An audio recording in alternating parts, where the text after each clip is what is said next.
কী ছিল সেই 7টি গোপন চুক্তি যেখানে সিগনেচার করার পর জ্ঞান হারিয়ে ফেলেন সৈয়দ নজরুল ইসলাম?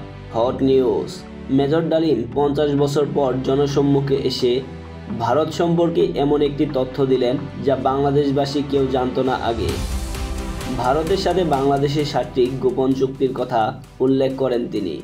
কী ছিল সেই 7টি গোপন চুক্তি যেখানে সিগনেচার করার পর জ্ঞান হারিয়ে ফেলেন সৈয়দ নজরুল ইসলাম? কী ছিল সেই 7 দফা দাবি? আজকের ভিডিওতে আমরা A to Z জানব।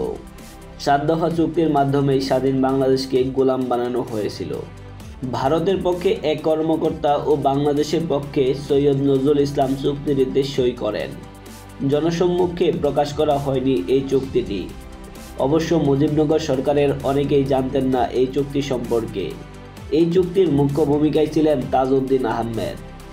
গোপন চুক্তিটির প্রথম চুক্তিটি হচ্ছে, যারা সক্রিয় মুক্তিযুদ্ধে অংশগ্রহণ করেছিল শুধু তারাই প্রশাসনিক কর্মকর্তা পদে নিয়োজিত থাকতে পারবে।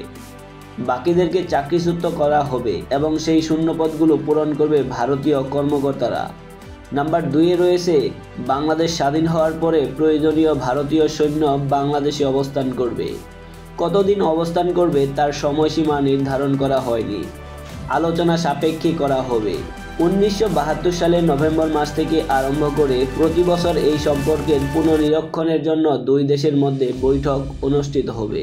নাম্বার 3-এ রয়েছে, বাংলাদেশের কোনো নিজস্ব সেনাবাহিনী থাকবে না। নাম্বার 4-এ রয়েছে, অভ্যন্তরীণ আইন শৃঙ্খলা রক্ষা করার জন্য মুক্তিবাহিনীকে কেন্দ্র করে একটি প্যারামিলিশিয়া বাহিনী গঠন করা হবে। নাম্বার 5-এ রয়েছে, সম্ভাব্য ভারত পাকিস্তান যুদ্ধে অধিনায়কত্ব করবেন ভারতীয় সেনাবাহিনীর প্রধান।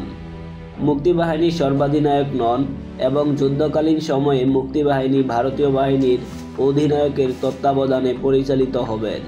6 নম্বর চুক্তিটি হচ্ছে, দুই দেশের বাণিজ্য হবে খোলা বাজার ওপেন মার্কেট ইকোনমি ভিত্তিক। তবে বাণিজ্যের পরিমাণ হিসাব হবে বার্ষিক এবং যার যা পাওনা ব্রিটিশ পাউন্ডে পরিশোধ করা হবে।